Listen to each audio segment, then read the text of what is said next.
क्या हम लोग समझेंगे? प्रकाश। प्रकाश किसे कहते हैं? तो ऊर्जा का वह रूप जो हमारी आंखों की जो रेटिना होती है उसको क्या करती है? उत्तेजित करती है, जिससे क्या होता है? हमें वस्तु दिखाई देता है। क्योंकि जब किसी वस्तु पर कोई प्रकाश किरण पड़ता है तो वहां से क्या होता है? रिफ्लेक्ट होता है और हमारी आंखों में पड़ता है, तब हम किसी वस्तु को देख सकते हैं। तो कहाँ प्रतिबिंब कहाँ बनता है? आंख में, रेटिना में, तो उसी को उत्तेजित करता है। ठीक है। और क्या है? यह एक विद्युत चुम्बकीय तरंग है जो क्या करता है? सीधी रेखा में गमन करता है। ठीक है, क्या करता है? सीधी रेखा में गमन करता है। प्रकाश के मूल गुण कौन कौन है? पहला है एक विद्युत चुम्बकीय तरंग। प्रकाश एक प्रकार की विद्युत चुम्बकीय तरंग है जिसे चलने के लिए किसी माध्यम की आवश्यकता नहीं होती है। यानी प्रकाश चलने के लिए कोई माध्यम नहीं चाहिए इसको। हवा हो, पानी हो, कोई भी ठोस चीज हो या हवा नहीं हो, फिर भी प्रकाश गमन करती है। ठीक है। दूसरा है द्वैत प्रकृति, इसका दोहरा नियम है। तो आधुनिक सिद्धांतों के अनुसार प्रकाश जो है क्या है? वो कण भी है और तरंग भी है, दोनों की तरह व्यवहार करता है। तीसरा है सीधी रेखा में गमन। प्रकाश हमेशा सीधी रेखा में गमन करता है, टेढ़ा उड़ा नहीं चलेगा। चौथा है प्रकाश की चाल। प्रकाश की चाल अलग अलग मीडियम में अलग अलग होती है। जो सबसे अधिक निर्वात में होती है उससे थोड़ा सा कम वायु में होता है, लेकिन लगभग हम दोनों बराबर मानते हैं। तो निर्वात और वायु में कितना है?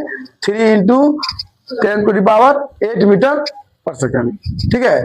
और बी दूसरा में जल में प्रकाश की चाल कितना होता है? 2.25 × 10⁸ मीटर पर सेकंड। कांच में प्रकाश की चाल जो कम होती है 2 × 10⁸ मीटर पर सेकंड।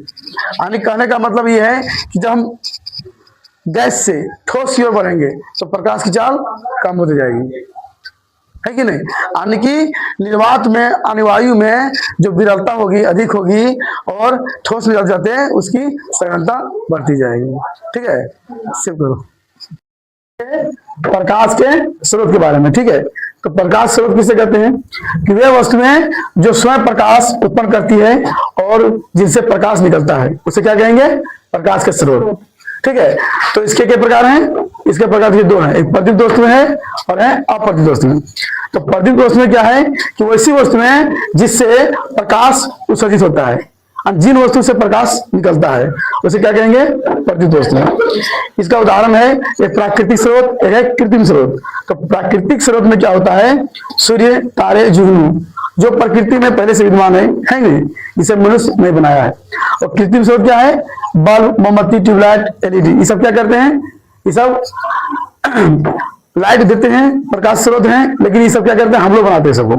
क्या करते हैं? इसको हम लोग बनाए हैं, यानी मनुष्य द्वारा बनाया गया है, इसलिए सब बोलेंगे कृत्रिम। और ये जो है प्रकृति द्वारा दिया हुआ है, इसे क्या कहेंगे? इसको प्राकृतिक स्रोत। दूसरा है अप्रतिदीप्त वस्तुएं।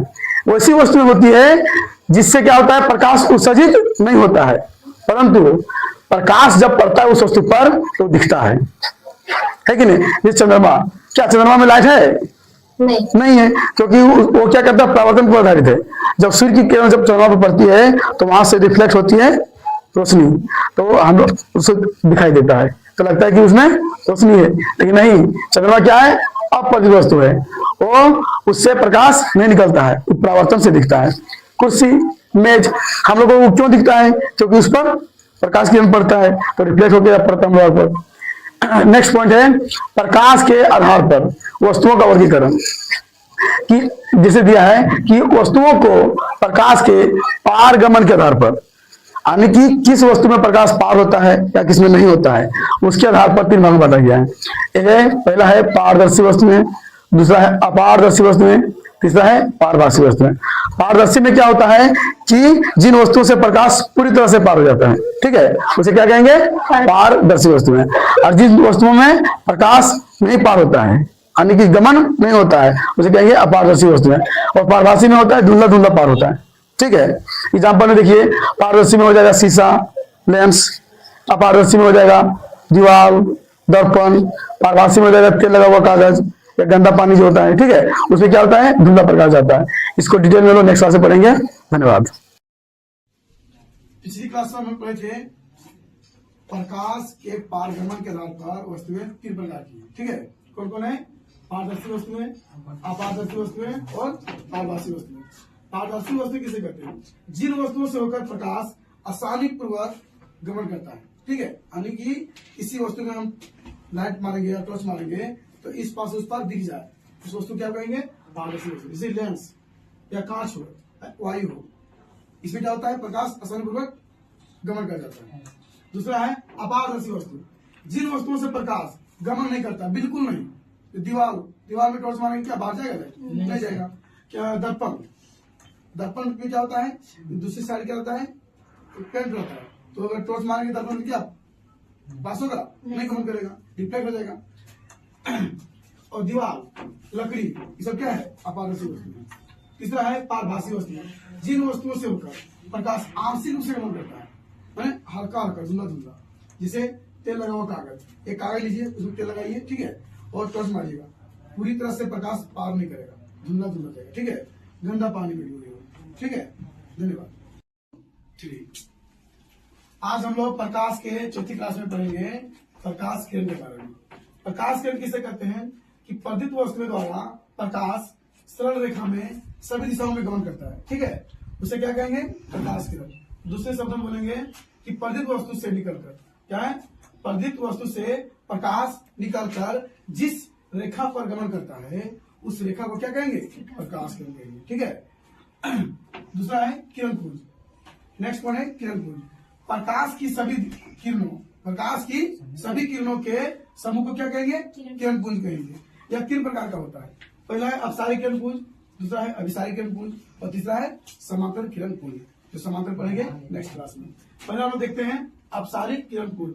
अपसारी का मतलब होता है फैल जाना। ठीक है, तो क्या है कि मान लीजिए कि एक बिंदु है, एक बिंदु स्रोत से जब प्रकाश की किरणें अलग अलग दिशाओं में फैल जाती है उसे क्या कहेंगे? अपसारी किरण पुंज। अभिसारी किरण पुंज क्या है कि अलग अलग दिशाओं से आने वाली प्रकाश की किरण एक दिशा में आकर क्या हो जाती है? मिल जाती है, उसे क्या कहेंगे? अभिसारी किरण पुंज। सब देखिए, एक बिंदु स्रोत से आने वाले प्रकाश किरण अलग अलग दिशाओं में फैल जाती है तो उस किरण पुंज को क्या कहेंगे? अपसारी किरण पुंज। देखिए यहाँ पर प्रकाश का मुख्य बिंदु है, प्रकाश का स्रोत है, लीजिए प्रकाश का स्रोत, प्रकाश का स्रोत, और देखिए यहाँ से किरण जा रहा है, अलग दिशाओं में फैल गया, क्या हो गया? अपसारी किरण पुंज। दूसरा है अभिसारी किरण पुंज, विभिन्न दिशाओं से प्रकाश स्रोत इधर है, क्या है? प्रकाश का स्रोत इधर से है, और जो किरणें से अलग अलग दिशाओं से जाकर कहा मिल रही है? एक बिंदु पर, इसे कहेंगे अभिसारी किरण पुंज। नेक्स्ट पढ़ेंगे हम लोग समांतर किरण पुंज नेक्स्ट क्लास में। धन्यवाद। पिछली क्लास में हम लोग पढ़े थे किरण पुंज के प्रकार। ठीक है, उसमें क्या बोले थे कि अपसारी किरण पुंज और अभिसारी किरण पुंज और समांतर किरण पुंज 3 प्रकार के होते हैं। ठीक है, तो तीनों में से 2 को हम लोग पिछली क्लास में डिस्कस कर चुके थे। कौन कौन? अपसारी और अभिसारी। आज हम डिस्कस करेंगे तीसरा प्रकार समांतर किरण पुंज। तो यह क्या है कि देखिए, जब प्रकाश की सभी किरणें, जितने भी प्रकाश की किरणें हैं, एक दूसरे के समांतर हो उसे क्या कहेंगे? समांतर किरण पुंज। एक किरण दूसरे क्या है? समांतर। नेक्स्ट टॉपिक है प्रकाश की प्रमुख घटनाएं। प्रकाश जब किसी माध्यम या किसी सतह से गुजरता है, ठीक है, तो क्या होता है? उसके व्यवहार में परिवर्तन होता है, जिसे क्या कहेंगे?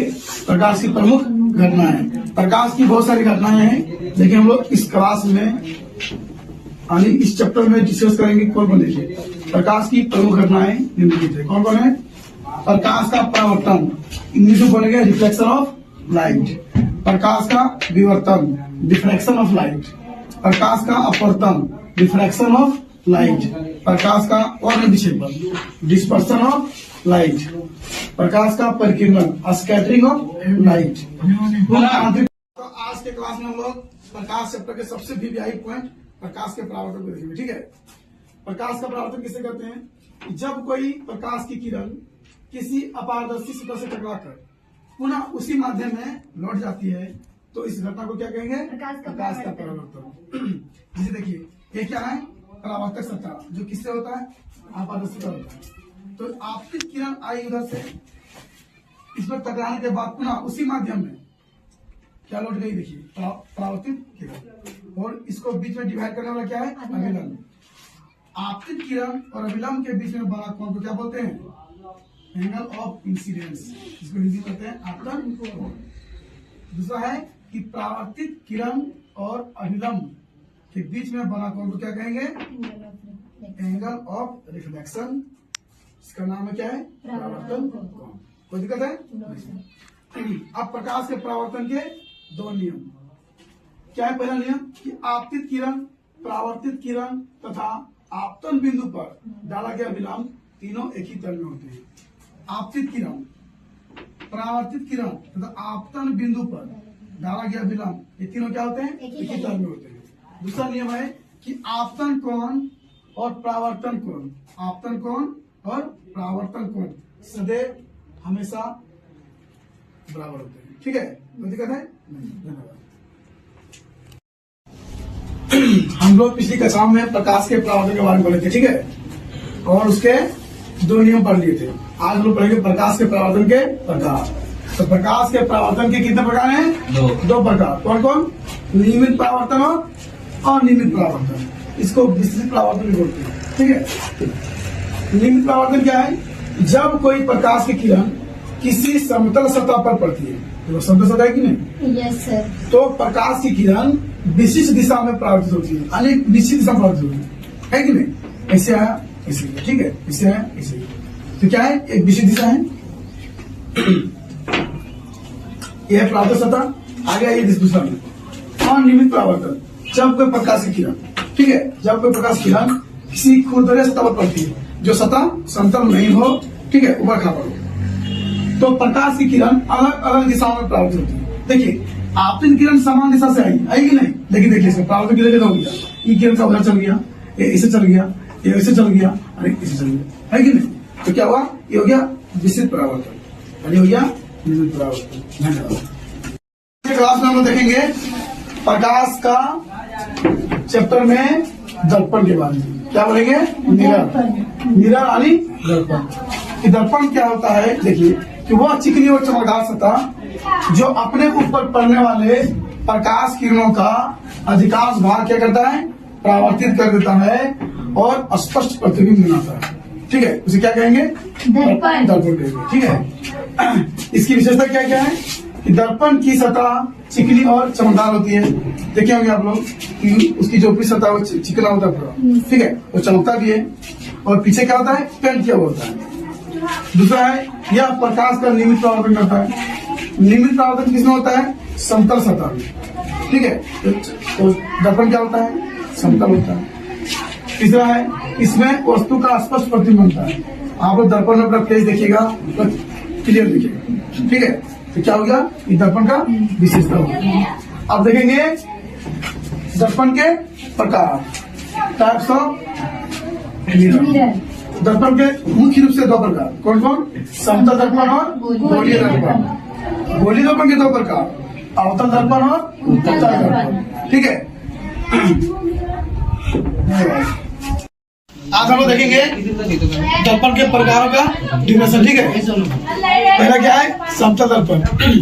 तो वैसा दर्पण जिसका परावर्तक सतह क्या होता है? समतल होता है, उसे क्या कहेंगे? समतल दर्पण। और दूसरा प्रकार क्या है? गोलीय दर्पण। गोलीय दर्पण क्या होता है? कि जिसका परावर्तक सतह क्या होता है? गोलीय होता है। और ये दो प्रकार के होते हैं। कौन कौन?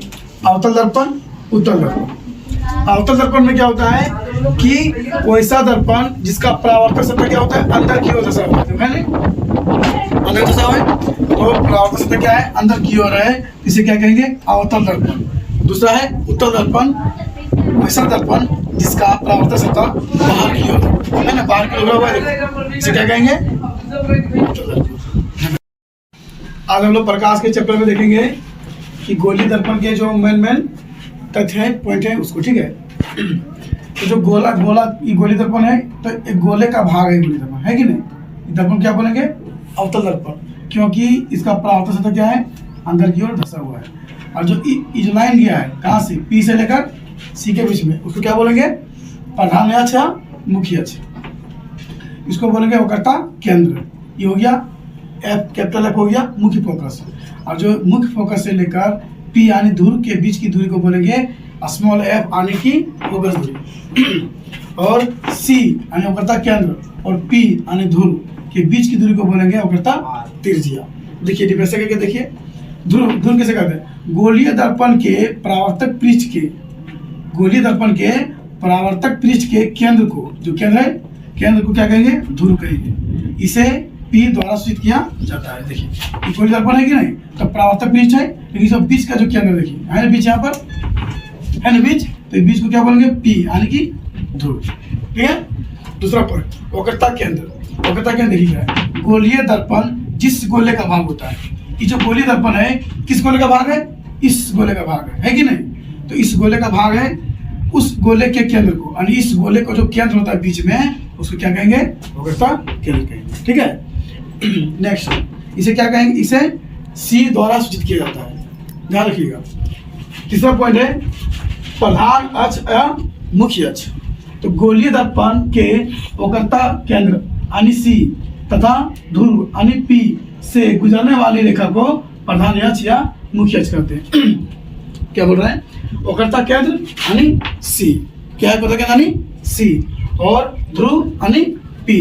तो ध्रुव पी और सी के से गुजरने वाली प्रधान अक्ष है, तो इसे क्या बोले कि वक्रता केंद्र सी और ध्रुव, यानी वक्रता केंद्र सी और ध्रुव पी, सब पी और सी से गुजरने वाली रेखा क्या कहेंगे, प्रधान अक्ष या मुख्य अक्ष। ठीक है। नेक्स्ट चौथा पॉइंट, वक्रता त्रिज्या। गोलीय दर्पण के वक्रता केंद्र यानी सी तथा ध्रुव यानी पी के बीच की दूरी को क्या कहेंगे, वक्रता त्रिज्या कहेंगे। देखिए यानी कि सी वक्रता केंद्र सी और क्या है, ध्रुव पी के बीच की दूरी यानी सी और पी के बीच की दूरी को क्या कहेंगे, वक्रता त्रिज्या, जिसे क्या कहेंगे, जिसे कैपिटल आर द्वारा सूचित किया जाता है। ठीक है, तो सी और पी के बीच की दूरी को कहेंगे वक्रता त्रिज्या, जिसे कैपिटल आर द्वारा सूचित किया जाता है। नेक्स्ट पॉइंट पांचवा, मुख्य फोकस। परावर्तन के बाद दर्पण में जब लाइट पड़ता है तो परावर्तन के बाद सभी किरणें जिस बिंदु पर अभिसरित होती है, यानी जहां पर आके सब कटती है, जब मिलती है, उस बिंदु को क्या कहेंगे, मुख्य फोकस कहेंगे। देखिए जब भी किरण आएगा उधर से, तो कहाँ से होगा, फोकस से आएगा। ठीक है, तो सभी किरणें कहाँ से मिलेगी, फोकस से आके मिलेगी, और यहाँ आके मिलेगा, इसे क्या कहेंगे, मुख्य फोकस कहेंगे, जिसे क्या करते हैं, किसे कैपिटल एफ द्वारा सूचित किया जाता है। लास्ट पॉइंट है फोकस दूरी।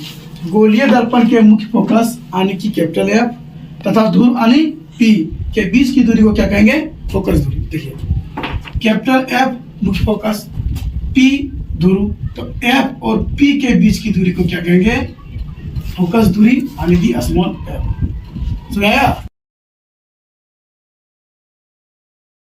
देखिए आज हम लोग देखेंगे फोकस दूरी यानी एफ तथा वक्रता त्रिज्या यानी आर के बीच में संबंध का सत्यापन।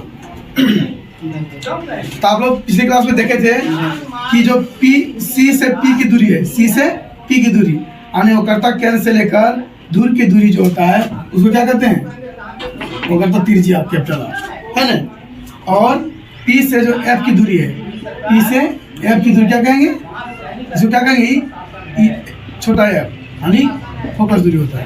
ऐसा ही है। आप देखिए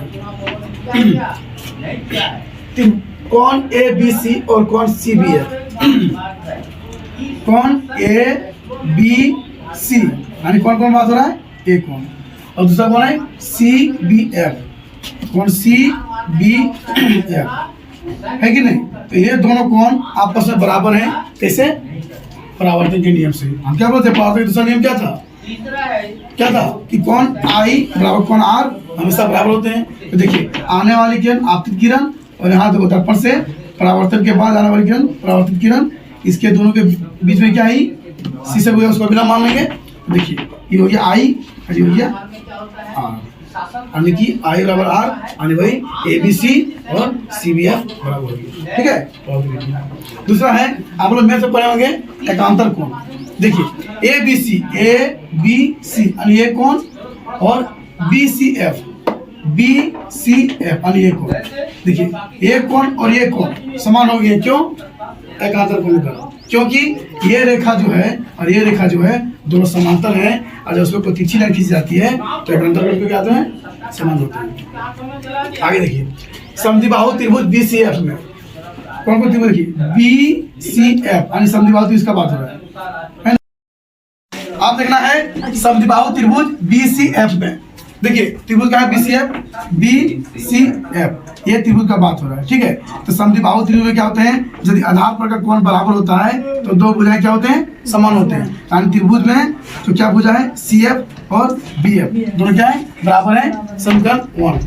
अब एक चीज है लॉजिक वाला बात कि दर्पण में जो बिंदु B है, P के बहुत नजदीक है, लेकिन यहाँ नजदीक दिख रहा है, नहीं दिख रहा है। अगर यही रेयर केस से मतलब ओरिजिनल ले जाइएगा, जैसे कि अगर इसको बड़ा करना, देखिए बड़ा करो उसको, अगर इस दर्पण को बहुत बड़ा ले जाएंगे तो क्या होता है कि इतना नजदीक रखेंगे, बहुत नजदीक रखेंगे, पूरा बहुत नजदीक रखेंगे इसको ऐसे करके, तो जो नजदीक ज्यादा नजदीक रखेंगे, बहुत नजदीक, तो क्या जगह ही दोनों रेखाएं क्या होती प्राप्त हो जाएगी, होगी नहीं। यदि बहुत नजदीक रखेंगे तो ये रेखा जो है कौन, BF रेखा और PF रेखा वो बहुत नजदीक रहने के कारण बराबर हो जाती है, ठीक है।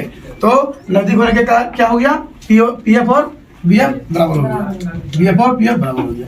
अब क्या करना है, आगे देखना है समीकरण 1 और 2 से। देखिए समीकरण 1 और 2 से ध्यान दीजिएगा कि यदि RHS बराबर है तो LHS बराबर हो जाएगा, होगा कि नहीं, यानी कि इसके अनुसार CF बराबर PF हो जाएगा। समीकरण 3 मान लेते हैं इसको। अब हम लोग एक चीज देना है कि जो CP है, क्या है CP जो CP किसके बराबर हो जाएगा, CF प्लस PF, जब PF प्लस CF लिखिए, PF प्लस CF, कोई दिक्कत, क्योंकि ये CP जो है ये PF और CF के बराबर हो जाएगा जोड़ने से। अब देखिए अब PF और CF, देखिए CF और PF बराबर है कि नहीं, तो जब PF है वहां पर प्लस देंगे, इस CF का PF लिख सकते हैं, CP देखो CP है ना, CP तो CP क्या है, PF और CF के जोड़ के बराबर, क्या किया, PF प्लस CF बराबर CP। अब PF प्लस CF की जगह PF लिख सकते हैं, क्यों, क्योंकि समीकरण 3 से, क्योंकि समीकरण 3 से CF बराबर PF कर सकते हैं, ठीक है। अब क्या करेंगे, CP लिखिए, CP PF प्लस PF कितना हो जाएगा, 2PF हो जाएगा। अब CP का मान कितना बाबू, CP क्या मान से R, माने कि वही होता है, CP का मान क्या होता है, कैपिटल R और कैपिटल R बराबर 2 का 2 लिख देंगे, यहाँ गुना कर देंगे, PF मतलब क्या होता है, फोकस, यानी PF लिखिए, PF यानी फोकस लगाता है ना। अब हो जाएगा, अब क्या करेंगे, इसको क्रॉस कीजिए, यानी कि क्या हो जाएगा, R बराबर 2F हो गया और F बराबर R/2 हो गया। ये प्रूव हो गया F और R के बीच में संबंध। धन्यवाद। प्रकाश चैप्टर में हम लोग आज देखेंगे प्रतिबिंब के बारे में, बहुत इंपॉर्टेंट टॉपिक है।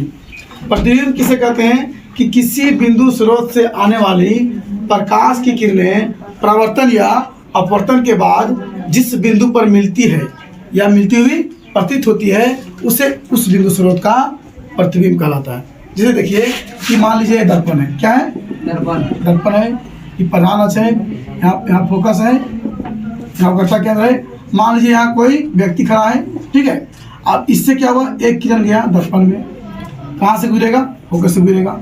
एक किरण और ले लीजिए, फोकस से गुजार देते हैं, ठीक है, और फोकस के बाद कहाँ से गुजरेगा, ऐसे कटेगा, यहाँ कट गया, है कि नहीं। देखिए तो क्या हुआ, ये मिलता हुआ है, ये पूरा मिल गया, मिलती है, मिल गई, तो इस प्रतिबिंब को कहेंगे वास्तविक प्रतिबिंब। क्या कहेंगे, वास्तविक प्रतिबिंब।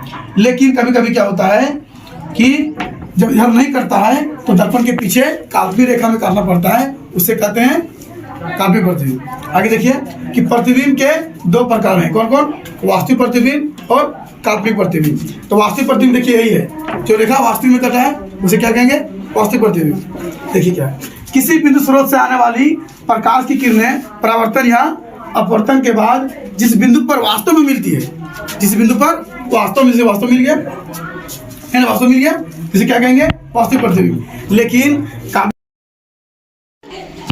काल्पनिक प्रतिबिंब देखिए कि किसी बिंदु स्रोत से आने वाले प्रकाश की किरणें परावर्तन या अपवर्तन के बाद क्या होता है कि जिस बिंदु पर मिलती हुई प्रतीत होती है, यानी काल्पनिक होता है, वो मिलती नहीं है, मिलती हुई प्रतीत होती है, उसे कहते हैं काल्पनिक प्रतिबिंब। कंडीशन देखिए कि कोई अवतल दर्पण मान लेते हैं कि ऐसे है, प्रधान दे दिए, दूर दे दिए, यहाँ फोकस कर दे दिए, यहाँ सी क्या हो गया उगरता क्या। अब मान लीजिए कि वस्तु को रखेंगे यहाँ पर, रख दिए यहाँ पर। अब यहाँ पर किरण है, दर्पण से टकराएगा, टकराने के बाद फोकस से गुजरेगा, ठीक है। और एक क्या करेंगे, एक किरण क्या करेंगे, एक किरण को सी से गुजारेंगे, सी से है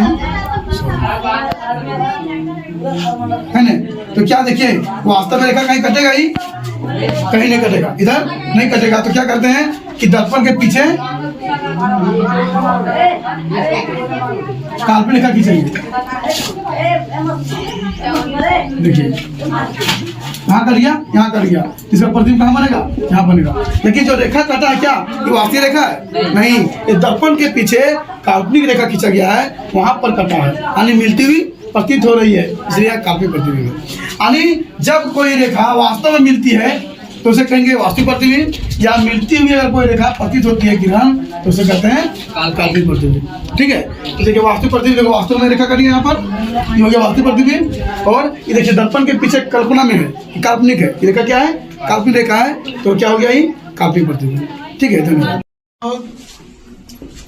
प्रतिबिंब के प्रकारों का अंतर देखेंगे, ठीक है। कौन कौन प्रकार था उसका, वास्तविक प्रतिबिंब और काल्पनिक प्रतिबिंब, दोनों के बीच हम लोग आज अंतर देखेंगे। क्या है पहला अंतर वास्तविक प्रतिबिंब में कि क्या होता है, इसका कटान बिंदु वास्तविक होता है। प्रतिबिंब बनने के लिए 2 किरण जरूरी होता है मिनिमम, ठीक है, मैक्सिमम, यानी कि मैक्सिमम बहुत हो सकता है लेकिन मिनिमम 2 किरण चाहिए। तो 2 किरण वास्तविक बिंदु पर जहां कटेगा उसे क्या कहेंगे, वास्तविक प्रतिबिंब। लेकिन इसका कटान बिंदु काल्पनिक होता है, यानी कि काल्पनिक प्रतिबिंब क्या होता है कि जब किरण जो कटता है वो दर्पण के पीछे रहता है, वो काल्पनिक करता है। तो काल्पनिक बिंदु पर कटेगा तो क्या कहेंगे, काल्पनिक प्रतिबिंब। दूसरा है कि वास्तविक प्रतिबिंब को पर्दे पर प्राप्त किया जा सकता है। सिनेमा हॉल में देखे होंगे आप लोग कि जो वहां से रील से मारता है उसके बाद पर्दे पर दिखाई देता है, तो क्या है वास्तविक प्रतिबिंब है। और काल्पनिक में क्या करते हैं, पर्दे पर प्राप्त नहीं किया जा सकता है। तीसरा है वास्तविक प्रतिबिंब हमेशा उल्टा होता है। जब भी वास्तविक प्रतिबिंब बनेगा कोई भी दर्पण में तो उसका प्रतिबिंब क्या होगा, हमेशा उल्टा होगा। इसके अपोजिट काल्पनिक प्रतिबिंब हमेशा सीधा होता है। जब भी काल्पनिक प्रतिबिंब बनेगा वो हमेशा सीधा होता है। चौथा है क्या दर्पण के सामने बनेगा। जब भी वास्तविक प्रतिबिंब बनेगा क्या बनेगा, दर्पण के सामने बनेगा, ठीक है। लेकिन काल्पनिक प्रतिबिंब में क्या होगा, दर्पण के पीछे बनेगा, दर्पण के पीछे बनेगा, दर्पण के पीछे, है कि नहीं, ठीक है। क्या बनेगा, दर्पण के पीछे बनेगा, इसमें काल्पनिक प्रतिबिंब। और वास्तविक प्रतिबिंब में दर्पण के सामने बनेगा, दर्पण के पीछे बनेगा। देखिए यहाँ पे देख लीजिए, सप्तम दर्पण में प्रतिबिंब की विशेषता बताना है इसमें। देखिए ये दर्पण के पीछे बना है, काल्पनिक रेखा पर कटा हुआ है, काल्पनिक प्रतिबिंब। ये वास्तविक प्रतिबिंब बनेगा समतल दर्पण में बनेगा, ठीक है। ये है समतल दर्पण। अब नेक्स्ट पॉइंट है कि समतल दर्पण द्वारा बने प्रतिबिंब की विशेषता। देखिए क्या है, मान लीजिए कोई वस्तु है, यहाँ दर्पण रखा हुआ है, ठीक है। तो वस्तु में प्रकाश जब पड़ता है तो वहां से प्रकाश रिफ्लेक्ट होकर क्या होता है, दर्पण में पड़ता है। तो 2 किरण खींचे यहाँ से। सबसे पहले पहला किरण जो क्या है लंब में खींचा गया है और दूसरा तीसरा खींचा गया है।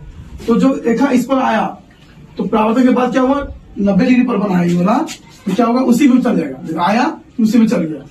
दूसरा किरण क्या है, ऐसे आया आपतित किरण और परावर्तन के बाद उधर चल गया। अब ये कोई इसको वस्तु को देखेगा दर्पण में तो कैसे बनेगा, क्योंकि देखिए यहाँ पर ई दर्पण के परावर्तन के बाद ई रेखा उधर जा रहा है कि नहीं, आई किधर जा रहा है, इधर जा रहा है। तो क्या उधर कहीं कटेगा वास्तविक में, नहीं। तो समतल दर्पण में वास्तविक रेखा नहीं करता है तो वास्तविक प्रतिबिंब नहीं बनेगा। इसमें क्या करेंगे, दर्पण के पीछे काल्पनिक रेखा खींचेंगे। तो काल्पनिक रेखा खींचे, इसके सामने खींचे, इसके सामने इधर खींचे, कट गया यहाँ पर, देखिए तो प्रतिबिंब बन गया। तो समतल दर्पण की विशेषता देखिए क्या क्या है, प्रतिबिंब काल्पनिक तथा सीधा होता है। काल्पनिक में कटा है तो काल्पनिक हो गया और हमेशा सीधा होता है। समतल दर्पण आप लोग फेस देखिएगा तो प्रतिबिंब क्या बनता है, हमेशा सीधा बनता है। दूसरा है वस्तु का प्रतिबिंब दर्पण के पीछे उतना ही दूरी पर बनेगा जितनी दूरी पर वस्तु होगी।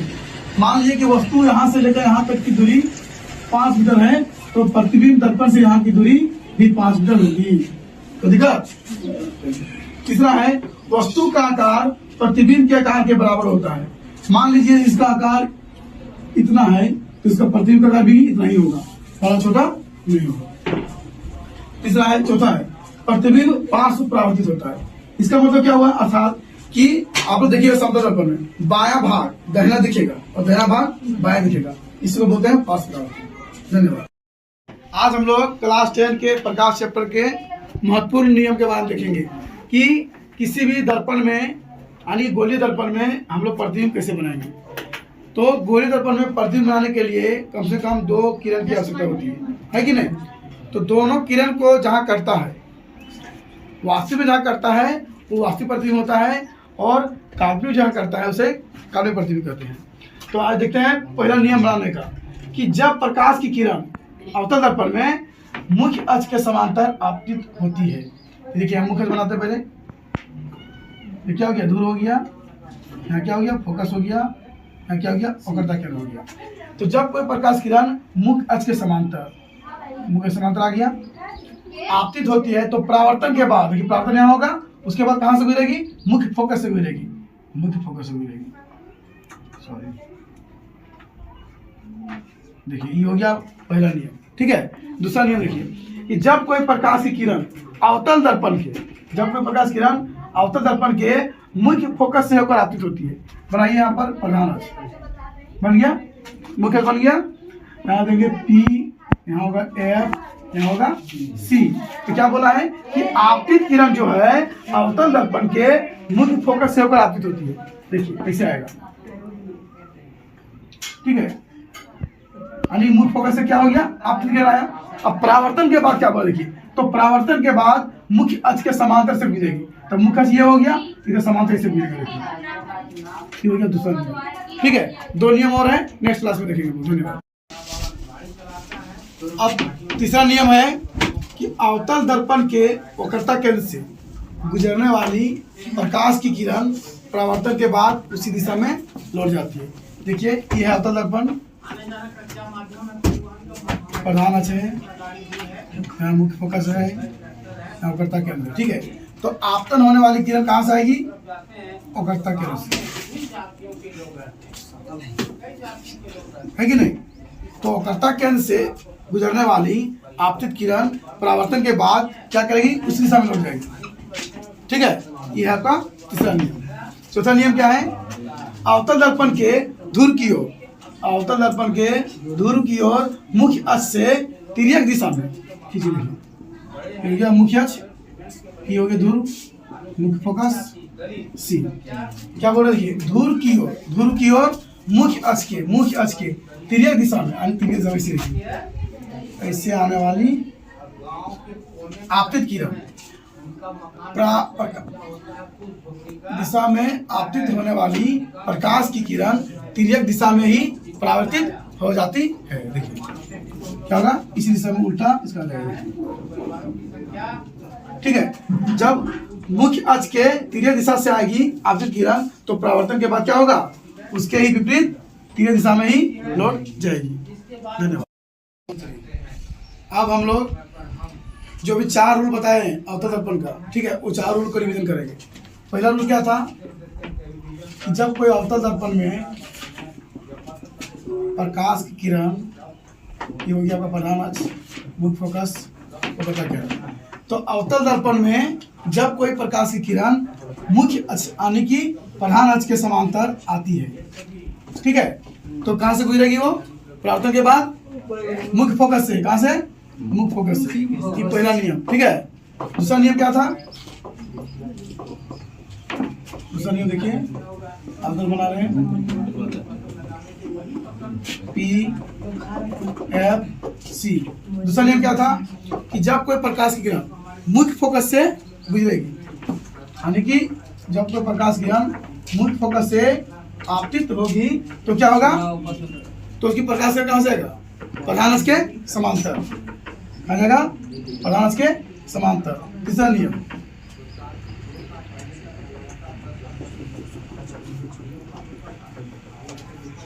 P F C. और जब कोई प्रकाश की किरण कहाँ से गुजरेगी? वक्रता केंद्र से। वक्रता केंद्र क्या होता है? जिस ये अवतल दर्पण जिस गोले का बना होता है उस गोले के केंद्र को क्या कहते हैं? वक्रता केंद्र। अगर वहां से कोई किरण गुजरेगी तो क्या होगा?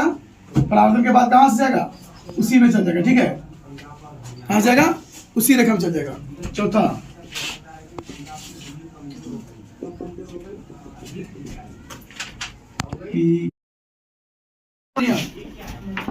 पी हो गया, फोकस हो गया, वक्रता केंद्र हो गया। इसमें क्या होता है कि जब कोई किरण प्रधान अक्ष के तिर्यक दिशा से आपतित होती है, कहाँ? ध्रुव की ओर, तो परावर्तन के बाद उसी के अपोजिट में प्रधान अक्ष की तिर्यक दिशा में ही परावर्तित होती है।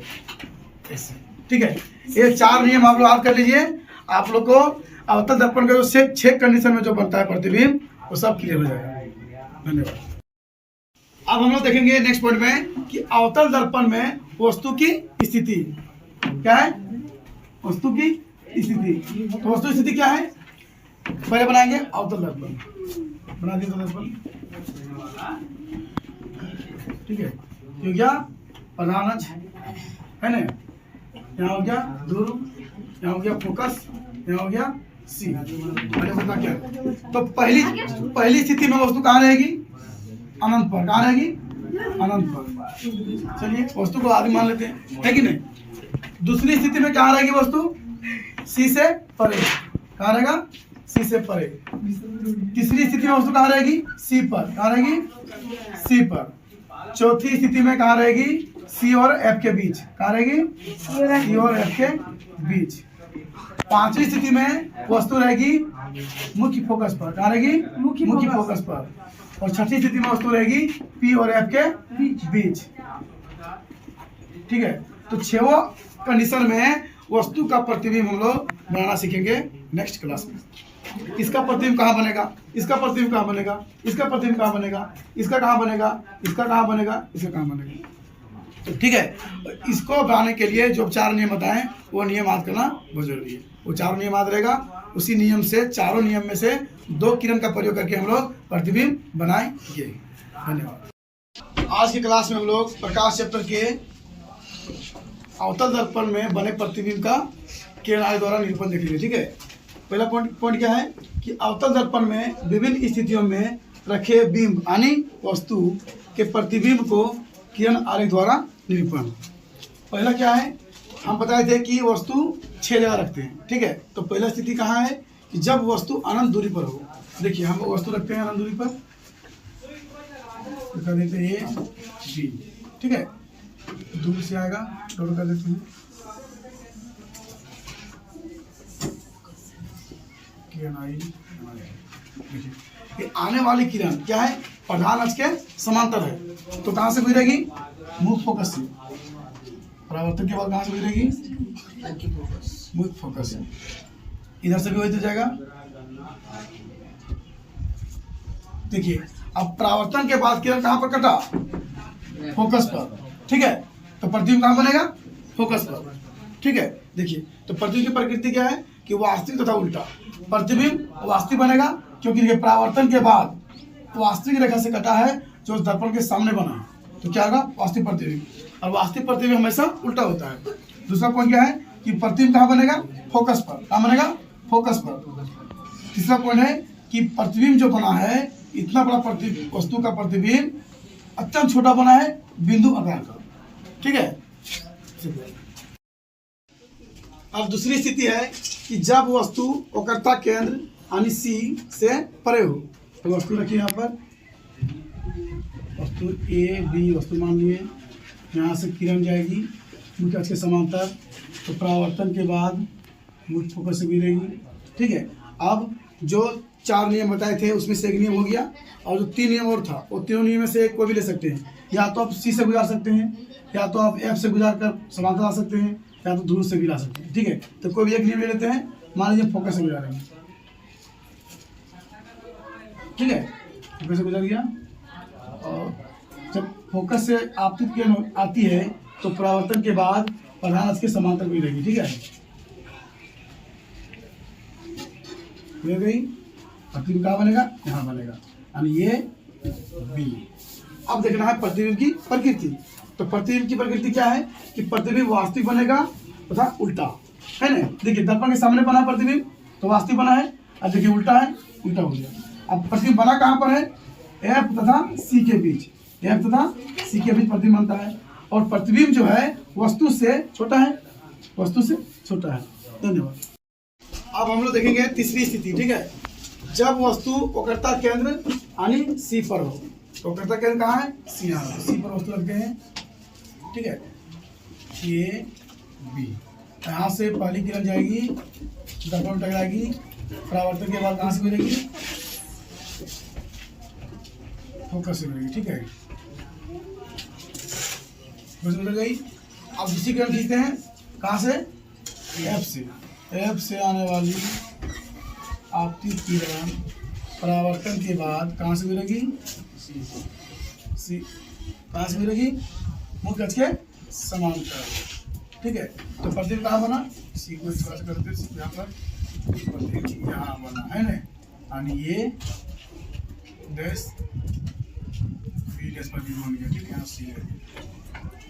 देखिए अब प्रतिबिंब प्रकृति क्या है कि प्रतिबिंब वास्तविक और उल्टा बनेगा, ठीक है, वास्तविक है, उल्टा है। कहाँ पर बना, वक्रता क्या यानी सी पर बना, और वस्तु के बराबर बना, क्या है, देखिए वस्तु जितना बड़ा है उतना बड़ा प्रतिबिंब बना। धन्यवाद। सी और एफ के बीच में स्थित हो, सी और एफ के बीच में रखते हैं वस्तु को,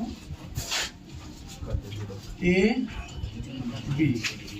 पहली किरण जाएगी मुख्य अक्ष के समांतर, परावर्तन के बाद फोकस से गुजरेगी, ठीक है। अब दूसरी किरण क्या करते हैं, फोकस से गुजरते हैं, तो फोकस से आने वाली प्रकाश की किरण परावर्तन के बाद मुख्य अक्ष के समांतर गुजरेगी, सॉरी सीधा लेना जाओ, है ना, कहाँ कटा, कहाँ कटा, यहाँ। तो प्रतिबिंब कहाँ बनेगा, यहाँ बनेगा, यानी कि ए डैश बी डैश, ठीक है। तो वस्तु ये भी है और प्रतिबिंब ए डैश बी डैश है। तो प्रकृति क्या है, वास्तविक तथा उल्टा। दर्पण के सामने बना है, वास्तविक प्रतिबिंब है। दूसरा स्थिति क्या है कि वस्तु जो बना यानी प्रतिबिंब जो बना वस्तु का, सी से परे बना, कहाँ बना, सी से परे, यानी कि सी यहाँ है, सी से दूर बना। तीसरी स्थिति क्या है, वस्तु से बड़ा। देखिए वस्तु कितना बड़ा है, कितना बड़ा है, प्रतिबिंब कितना बड़ा, इससे बड़ा बना, यानी प्रतिबिंब क्या बना, वस्तु से बड़ा बना। धन्यवाद। पांचवा स्थिति क्या है कि जब वस्तु फोकस पर हो, तो वस्तु रखेंगे फोकस पर, ए बी। तो सबसे पहला किरण जाएगा मुख्य अक्ष के समांतर, ठीक है। दर्पण से टकराने के बाद परावर्तन के बाद क्या करेगा, वो फोकस से मिलेगा, ठीक है। और एक किरण और खींचेंगे, नियम क्या होता है, तीसरा नियम बताए थे कि वक्रता केंद्र से आने वाली प्रकाश किरण वक्रता केंद्र में ही गुजर जाती है। तो प्रतिबिंब वस्तु यहाँ पर है, तो यहाँ से क्या होगा, जाएगा कहाँ, दर्पण टकराएगा, तो कहाँ से आ जाएगा, इसी में गुजर जाएगा, फिर क्या करेगा, सी में आ जाएगा, है ना। चलिए ठीक है, यानी वस्तु से वक्रता केंद्र से जाने वाली किरण परावर्तन के बाद सी से ही गुजर जाता है। लेकिन क्या आप लोग देखिए, ये दोनों किरण क्या हो गया, समांतर हो गया। तो समांतर किरण कभी प्रतिबिंब कटेगा, कभी नहीं, इधर कटेगा, इधर भी नहीं कटेगा, उधर भी नहीं कटेगा, क्योंकि समांतर है। तो इसको हम लोग मान लेते हैं कि प्रतिबिंब कहीं अनंत पर बनेगा, ठीक है। चलिए देखिए, इसकी प्रकृति क्या है कि प्रतिबिंब प्रकृति वास्तविक तथा उल्टा, क्योंकि जब भी कटेगा इधर तो क्या करेगा, वास्तविक बनेगा, और वास्तविक होगा तो उल्टा बनेगा। और प्रतिबिंब कहाँ बनेगा, अनंत दूर पर बनेगा, क्योंकि समांतर है, कहीं भी बनेगा, ब्रह्मांड में कहीं भी बन सकता है, इसका कोई अच्छा पता नहीं है। और जब बनेगा तो वस्तु से अत्यधिक बड़ा बनेगा, ठीक है। चलिए स्थिति नंबर 6, जब वस्तु एफ तथा पी के बीच में हो। देखिए ये पी है, ये एफ है, ये एफ है और पी है। देखिए यहाँ फोकस हो गया और यहाँ दूर हो गया, तो इसके बीच में रख दिए वस्तु को, ए डी। सबसे पहला किरण मुख्य अक्ष के समांतर जाएगी, दर्पण से टकराने के बाद कहां से गुजरेगी, फोकस से, है ना, फोकस से गुजर गया। अब फिर वही करेंगे कि सी से गुजारेंगे। तो सी का नियम क्या था, जब यहां से जाकर किरण तो आने के बाद कहां से गुजरेगा, सी से। कहां गुजरेगा, सी से। अब इस लाइन को कहीं खींचिएगा, आगे बढ़ाइएगा, कहीं कटेगा नहीं, देखिए फैलते जा रहा है, यानी कि कहीं अनंत में कहीं भी नहीं कटेगा। और जब कभी वास्तविक जब नहीं कटेगा, इधर जब नहीं कटेगा तो दर्पण के पीछे काल्पनिक रेखा खींचेंगे हम लोग। खींचिए, पहले इसको खींचिए, डॉट डॉट डॉट इसको भी खींचिए। कहाँ कर लिया, कहाँ कर लिया, ठीक है। इसको आगे बढ़ा दीजिए। तो प्रतिबिंब कहाँ बनेगा, प्रतिबिंब दर्पण के पीछे बनेगा। और दर्पण के पीछे बनेगा तो क्या होगा, काल्पनिक रेखा बना है तो प्रतिबिंब क्या बनेगा, काल्पनिक। और जब भी प्रतिबिंब काल्पनिक बनेगा तो हमेशा प्रतिबिंब सीधा होता है। और कहाँ बनेगा, दर्पण के पीछे बनेगा और वस्तु से बड़ा बनेगा, वस्तु से बड़ा बना, ए डैश बी डैश, ठीक है। कोई दिक्कत,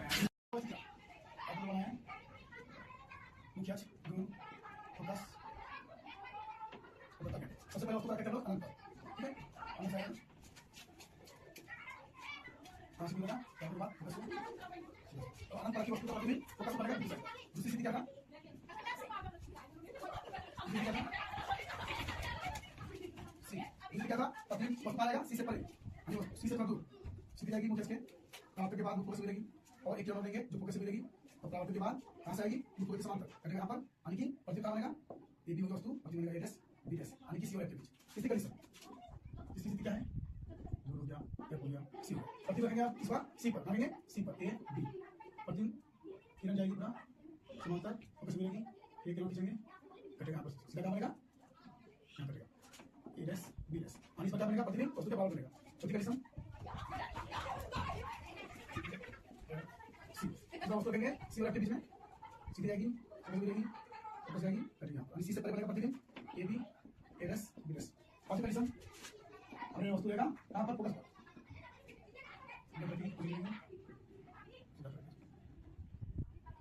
और इस बार क्या करेंगे, सी से लगाएंगे, ठीक है। अब सी से लगाने के बाद प्रतिबिंब कहीं नहीं कटेगा क्योंकि समांतर है, ये प्रतिबिंब अनंत बनेगा, अब बनेगा। छठा कंडीशन, ई एफ सी, अब लास्ट वस्तु रखेंगे ई और एफ के बीच, समांतर जाएगी, फोकस मिलेगी और सी से लगाएंगे किरण, यहां से वस्तु सी से मिलेगा, ठीक है। इधर कटेगा नहीं, कहीं कहीं कटेगा इधर, इसलिए दर्पण के पीछे इसको काल्पनिक लिखेंगे, प्रतिबिंब यहाँ करना, प्रतिबिंब यहाँ बनेगा, यहाँ करना बनेगा A dash B dash A B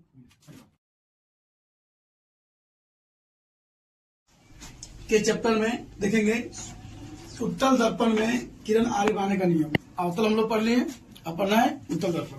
तो इसमें भी 4 नियम होते हैं, है कि नहीं। तो पहला नियम क्या है कि जब कोई प्रकाश की किरण उत्तल दर्पण के मुख्य अक्ष के समांतर, ये मुख्य अक्ष है तो इसके समांतर से आती है तो परावर्तन के बाद मुख्य फोकस से, यानी यहाँ से अपसारित होती हुई प्रतीत होती है। सबसे पहले आपतित किरण खींचते हैं इसके मुख्य अक्ष के समांतर खींचिए, ठीक है। तो क्या होगा कि परावर्तन के बाद किस से मिलेगा, मुख्य फोकस से। देखिए अब मुख्य फोकस यहाँ है कि नहीं, इधर दर्पण के पीछे हमेशा काल्पनिक का खींचते हैं, ऐसे हो गया, ऐसे खींची से देखिए ऐसे जाएगा, ठीक है। यानी अगर मुख्य अक्ष के समांतर किरण आती है तो परावर्तन के बाद मुख्य फोकस से अपसारित होती है, ठीक है। इसको इधर से भी कर सकते हैं, पीछे से भी देखिए सेम कंडीशन आया, ठीक है। फिर से आएगा, ठीक है। दूसरा नियम, जब कोई प्रकाश की किरण उत्तल दर्पण के मुख्य फोकस से आपतित होती है, मुख्य फोकस से आपतित करते हैं, आने वाली किरण कहां से किधर आएगी, मुख्य फोकस की ओर आएगी, है ना। देखिए मुख्य फोकस की ओर आ गई। अब परावर्तन के बाद कहां से गुजरेगी, तो परावर्तन के बाद मुख्य अक्ष के समांतर गुजरेगी। तो मुख्य अक्ष क्या है कि मुख्य अक्ष इसे समांतर गुजरते, देखिए, ठीक है। सेम कर से नीचे भी कर सकते हैं, इस तरह इधर से आती है किरण, इससे गई, ठीक है, कहां से गुजरेगी, मुख्य अक्ष समांतर, ठीक है। Same condition.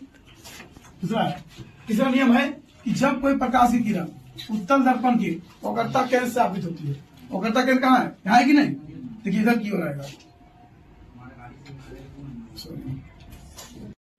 देखिए ये क्या बोले कि जब कोई प्रकाश की किरण उत्तल दर्पण के वक्रता केंद्र से आपतित होती है, देखिए वक्रता केंद्र से आपतित हो रही है, यानी आ रही है कहाँ आ रही है, वक्रता केंद्र से, ठीक है।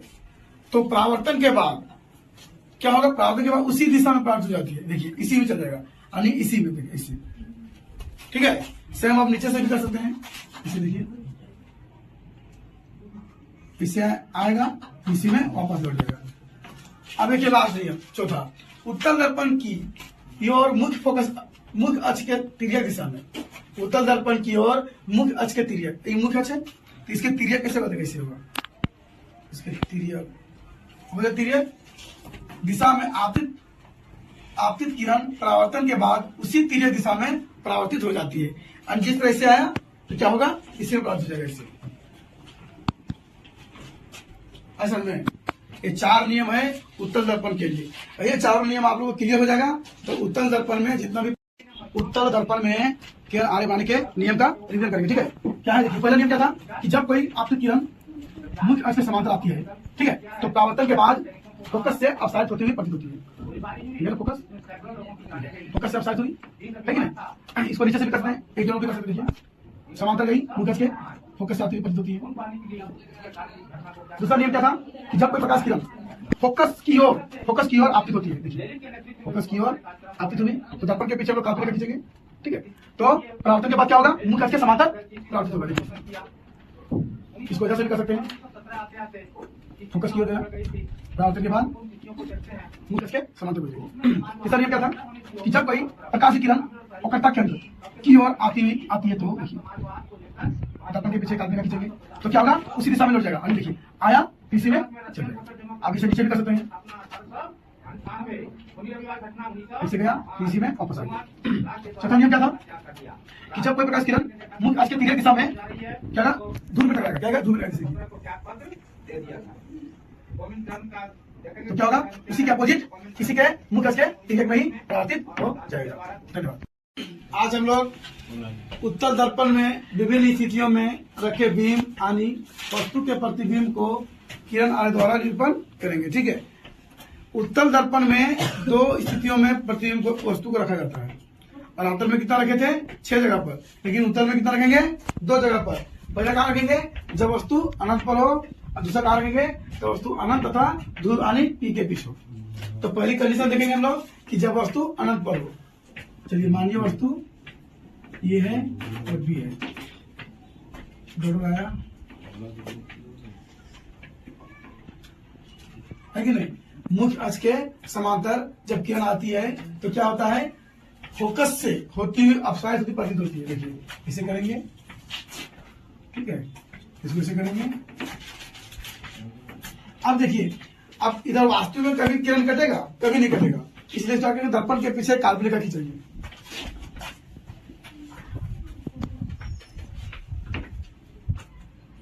तो ये कहां कटा, फोकस पर कटा, ठीक है, हल्का सा ऊपर कटेगा। अब देखिए इसका स्थिति क्या, प्रतिबिंब का स्थिति प्रकृति देखिए कि काल्पनिक तथा सीधा। प्रतिबिंब क्या बनेगा, काल्पनिक, क्योंकि दर्पण के पीछे बना है और कहां बना है, फोकस से हल्का सा ऊपर, यानी कि यहाँ सीधा प्रतिबिंब बनेगा, बहुत छोटा बनेगा, अत्यधिक छोटा बिंदु साइज का, और कहां बनेगा, दर्पण के पीछे फोकस पर, ठीक है। पहला कंडीशन हो गया। दूसरा है जब वस्तु अनंत तथा ध्रुव यानी पी के बीच में स्थित हो। चलिए मान लेते हैं कि अनंत कहीं होगा, अब मान लेते हैं कि यहाँ बीच होता है ए बी, ठीक है। अब क्या हुआ, यहां से किरण आएगी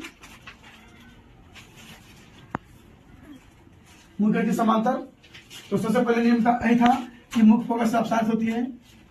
चलिए डॉट दे दिया यहाँ पर। अब दूसरा किरण खींचते हैं सी से, देखिए सी से खींचते हैं,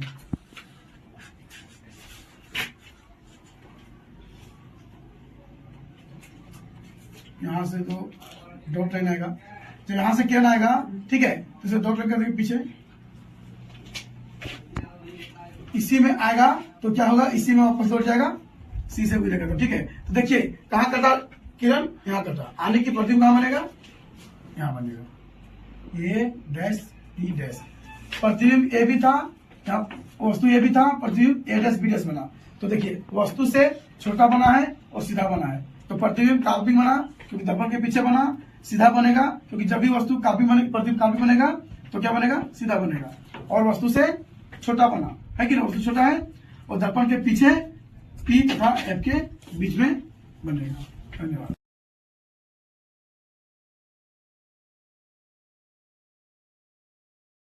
क्लास में हम लोग देखेंगे अवतल दर्पण के उपयोग, उत्तल दर्पण के उपयोग और अवतल दर्पण तथा उत्तल दर्पण में अंतर। ठीक है, तो सबसे पहले हम देखेंगे कि अवतल दर्पण का उपयोग में क्या क्या है। देखिए, टॉर्च, सर्च लाइट, वाहनों के हेडलाइट में उपयोग किया जाता है किसका, अवतल दर्पण का। देखिए टॉर्च किसे होता है,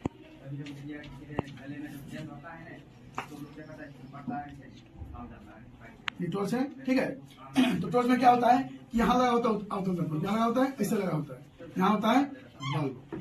तो जब बल्ब से लाइट निकलता है तो ऐसे टकराता है, इससे है कि नहीं, टकराता है और टकराने के बाद क्या होता है, परावर्तन। देखिए ऐसे जाता सीधा जाएगा। ठीक है, तो इससे क्या होता है, पूरा रोशनी आगे तक जाता है। इसी तरह हेडलाइट में भी होता है और सर्च लाइट में भी होता है। ठीक है, दूसरा पॉइंट है दंत विशेषज्ञों द्वारा दांतों के मरीजों को इलाज करने में, जो दांत के डॉक्टर होते हैं डेंटिस्ट, वो अवतल दर्पण का उपयोग करते हैं दांत को इलाज करने में। तीसरा पॉइंट है शेविंग दर्पण के रूप में, दाढ़ी बनाते समय, है कि नहीं, दाढ़ी बनाते समय क्या करते हैं, अवतल दर्पण का उपयोग करते हैं, क्योंकि उसमें चेहरा को बड़ा दिखाता है कि नहीं, चेहरे को बड़ा दिखने में हम लोग अवतल दर्पण का प्रयोग करते हैं। कब, जब लोग शेविंग करते हैं, क्योंकि उसमें प्रतिबिंब सीधा बनता है। चौथा पॉइंट है सौर भट्टियों में, सौर भट्टियों में इसका प्रयोग किया जाता है, क्योंकि जब सूर्य की प्रकाश उसमें आती है तो रिफ्लेक्शन पूरा एकदम सीधा बहुत लंबा जाता है, जिससे क्या होता है, उसका उपयोग उसमें होता है। नेक्स्ट पॉइंट है उत्तल दर्पण का उपयोग, वाहनों के पक्ष दृश्य दर्पण, जो बाइक होता है उसके बगल साइड में होता है कि नहीं, जो पीछे का दिखता है। तो उत्तल दर्पण का क्या खासियत है कि कितने भी बड़ा क्षेत्र हो, बड़ा क्षेत्र को वो छोटा करके दिखाता है। आप लोग गाड़ी के जो बाइक होता है उसके साइड में देखिएगा जाके, अपना चेहरा भी ना बड़ा रहेगा, छोटा करके दिखाएगा। गाड़ी के बाइक के पीछे बड़ा बड़ा बस आता है, उसको देखना बस को छोटा करके दिखाता है, यानी बड़ा क्षेत्र को छोटा करके दिखाता है। ठीक है, उसमें ताकि पूरा रास्ता हमको दिखे। दूसरा है सिक्योरिटी दर्पण। सिक्योरिटी दर्पण क्या यूज करते हैं मॉल वगैरह में, ताकि पूरा जितना भी भीड़ हो सब भीड़ एक ही दर्पण में पूरा कंप्लीट दिखाई। तीसरा है स्ट्रीट लाइट। क्या है, स्ट्रीट लाइट, जो गली में होता है, रास्ते में जो लाइट होता है, उससे क्या करता है, फोकस पड़ता है तो फैला देता है कि नहीं, तो लाइट को फैला देता है ताकि ज्यादा रोशनी हो। ठीक है, धन्यवाद। अब हम लोग देखेंगे अवतल तथा उत्तल दर्पण में अंतर। देखिए क्या है अवतल दर्पण और उत्तल दर्पण। अवतल दर्पण में क्या होता है कि परावर्तक सतह जो होता है अंदर की ओर धंसा होता है। देखिए ये अवतल दर्पण है, ये हो गया, पेंट कर दिए इधर, इधर देखिए परावर्तक सतह ये हो गया, देखिए धंसा हुआ है। ठीक है, उत्तल में क्या है कि परावर्तक सतह बाहर की ओर उभरा होता है। उत्तल दर्पण देखिए ये है, इधर पेंट करेंगे तो परावर्तक सतह इधर हो जाएगा, देखिए बाहर की ओर उभरा हुआ है। दूसरा पॉइंट है इसमें उभरे हुए भाग को पेंट किया जाता है। किसमें, अवतल दर्पण में जो भाग उभरा हुआ है उसे हम लोग पेंट करते हैं, कर दिए। इसमें दूसरा पॉइंट क्या है, इसमें धंसे हुए भाग को पेंट किया जाता है। देखिए धंसा हुआ भाग कौन है, ये वाला है, तो इसमें पेंट कर देंगे।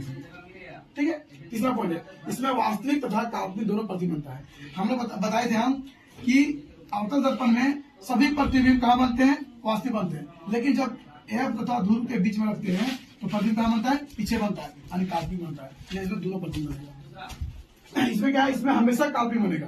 तो उत्तल दर्पण में क्या होता है, हमेशा प्रतिबिंब इधर बनेगा, यानी दर्पण के पीछे, यानी काल्पनिक बनेगा। चौथा है इसका फोकल बिंदु वास्तविक होता है। किसका, अवतल का, कि जब भी किरण आती है तो परावर्तन के बाद कहां से गुजरेगी, फोकस से। देखिए सब इधर से भी होता है कि नहीं, तो कहा होगा इसका फोकल बिंदु कहाँ है, वास्तविक में। लेकिन देखिए वास्तविक कैसे है कि दर्पण के सामने भी है फोकस। देखिए उत्तल में क्या है, उत्तल में फोकस होता है यहाँ पर, होता है यहाँ पर, यानी कि दर्पण के पीछे होता है फोकल बिंदु। तो इसका मतलब क्या हुआ कि फोकस एक काल्पनिक है कि नहीं। पांचवा पॉइंट, इसका दृष्टि क्षेत्र उत्तल दर्पण की तुलना में कम होता है। अवतल दर्पण का जो दृष्टि क्षेत्र होता है वो कम होता है, यानी कि जो अगर कोई भी चीज वस्तु को देखेगा तो उसको क्या करेगा, वो बड़ा कर देगा उसको। ठीक है, यानी उसको बड़ा को छोटा नहीं करेगा, यानी छोटा को बड़ा कर देगा। और उत्तल दर्पण में क्या करेगा कि जो बड़ा क्षेत्र रहेगा उसको छोटा कर दिखाता है। ठीक है, छठा पॉइंट है इसे अभिसारित दर्पण भी करते हैं। ये क्या करता है कि सभी किरण को क्या करता है, अभिसारित कर देता है, एक जगह मिला देता है। ये क्या कहते हैं इसको, अभिसारित दर्पण। अवतल दर्पण में क्या होता है, सभी किरण को फैला देता है कि नहीं, इसे कहेंगे अपसारी दर्पण। धन्यवाद। क्लास में हम लोग देखेंगे प्रकाश चैप्टर के महत्वपूर्ण बिंदु के बारे में, जो है गोलीय दर्पण द्वारा परावर्तन के लिए चिरी परिपाटी। इस चिरी परिपाटी की मदद से ही हम लोग जितने भी न्यूमेरिकल क्वेश्चन है बना पाएंगे। ठीक है, पहला क्या है, वस्तु हमेशा दर्पण के बाईं ओर रखा जाता है। ये क्या है, देखिए ये क्या है, दर्पण है, तो वस्तु हमेशा कहाँ रखेंगे, बाईं ओर, इधर। ठीक है, हमेशा वस्तु इधर बाईं ओर रखेंगे। सभी दूरियां दर्पण के ध्रुव से यानी P से मापी जाएगी। जितने भी दूरियां होगी, प्रतिबिंब जहां बनेगा या वस्तु जहां रखेंगे, जितने दूरियां मापेंगे कहां मापेंगे, दूर से। इधर मापना, इधर मापेंगे, इधर मापना, इधर मापेंगे। ठीक है, तीसरा नियम है कि आपतित प्रकाश की दिशा में मापी गई दूरी धनात्मक तथा उसके विपरीत दिशा में मापी गई दूरी ऋणात्मक होती है। मान लीजिए कि देखिए प्रकाश इधर से आ रही है, ठीक है, तो प्रकाश इधर से आ रही है, तो इधर अगर मापेंगे तो क्या होगा, दूरी धनात्मक होगा।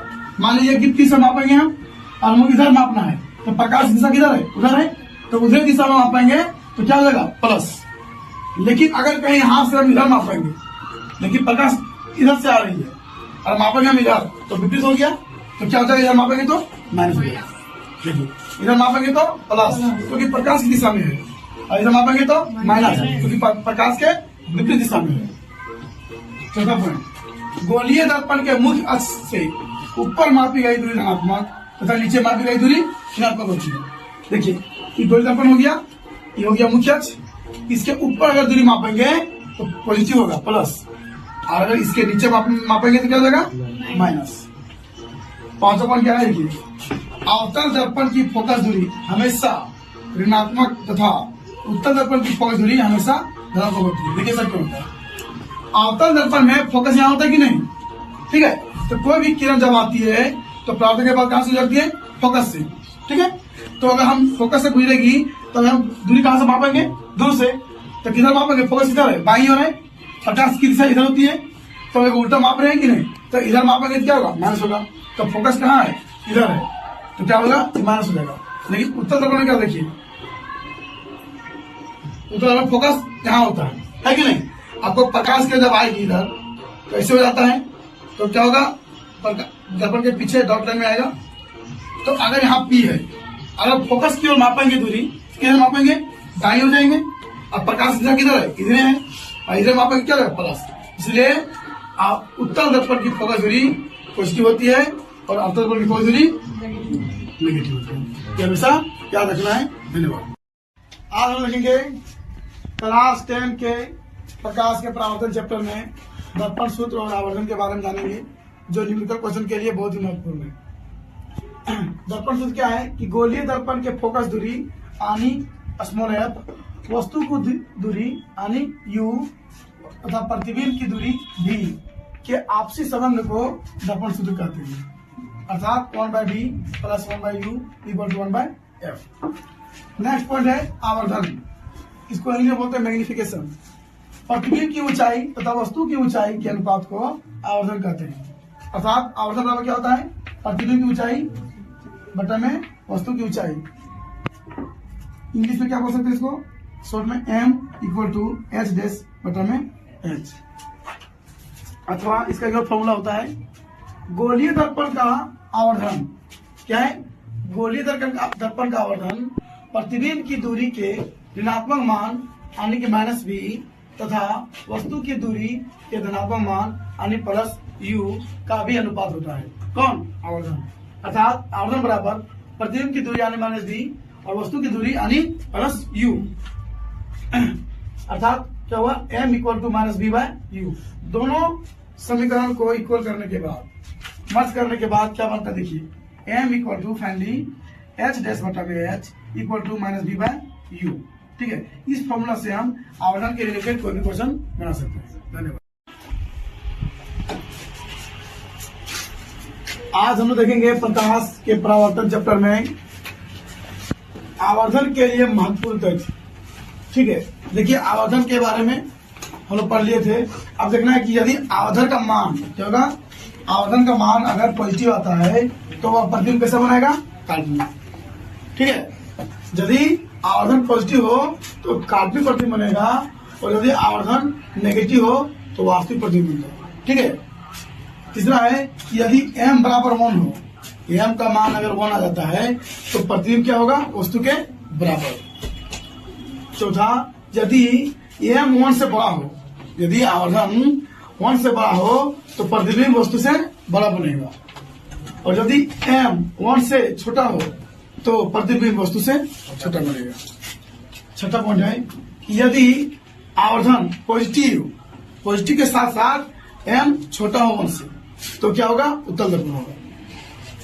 और यदि m पॉजिटिव होने के साथ साथ आवर्धन बड़ा हो 1 से तो दर्पण कौन होगा, अवतल दर्पण होगा।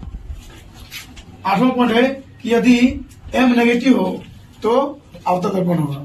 ठीक है, क्योंकि 5 कंडीशन में अवतल दर्पण में हमेशा प्रतिबिंब वास्तविक बनता है, तो सब में क्या होगा, नेगेटिव होगा। लेकिन लास्ट में जो होता है धूल और फोकस के बीच में से सीधा बनता है, वो कंडीशन नहीं हो रहा है। नेक्स्ट पॉइंट है पद जो फोकस दूरी अवतल दर्पण में हमेशा नेगेटिव होगा, उत्तल में पॉजिटिव होगा। वस्तु की दूरी यानी यू अवतल दर्पण हो या उत्तल दर्पण हो या कोई भी लेंस हो, हमेशा बाईं ओर रखा जाता है, इसलिए हमेशा नेगेटिव होगा। तीसरा, प्रतिबिंब की दूरी अवतल दर्पण में नेगेटिव होगा, उत्तल दर्पण में पॉजिटिव होगा। वो करता त्रिज्या अवतल में नेगेटिव, उत्तल में पॉजिटिव। वस्तु की ऊंचाई यानी एच पॉजिटिव होगा किसमें, अवतल दर्पण में, और उत्तल में पॉजिटिव होगा, क्योंकि वस्तु की ऊंचाई हमेशा ऊपर होगा मुख्य से, इसीलिए हमेशा पॉजिटिव होगा। प्रतिबिंब की ऊंचाई अवतल में नेगेटिव होगा, क्योंकि उल्टा बनेगा तो नीचे होगा नेगेटिव, और उत्तल में क्या होता है, सीधा बनता है तो मुख्य से ऊपर बनेगा। आवर्धन अवतल में नेगेटिव होगा और उत्तल में पॉजिटिव होगा। धन्यवाद।